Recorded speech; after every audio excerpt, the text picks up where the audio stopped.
Du-te, tati, acolo.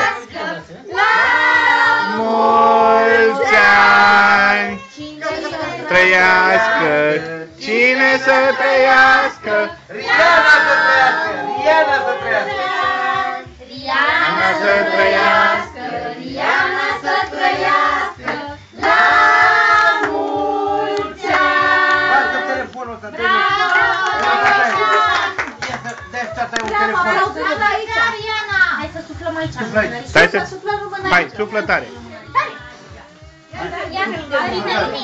Aprinde lumina. Așa, suflă, aprinde lumina. Suflă.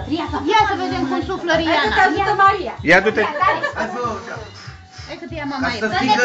Să vezi și tu. Ia uite mamaie acolo, ia uite. Ca și cum să fie în... Ia uite. Hai, Riana. Stai, mami, stai să fac. Suflă mamaie.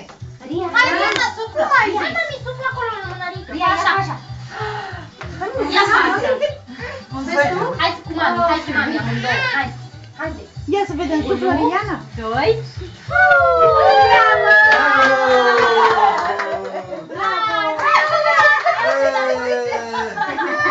Riana, dă-i și tu lui mami cu torpănat. Ia tot de acolo și dă-i pănat. Hai să-i dai și lui Vlad.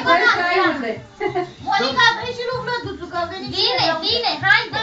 Dă, că Vladuț știe, că Vladuț a mai pățit-o. Ce ți-a făcut tati? Ia mare el.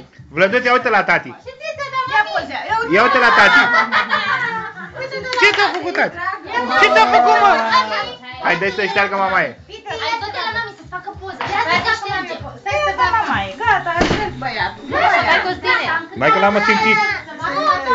Hai să De cel mai mic să bagă întregul... Cel mai mic. Hai să vedem mama.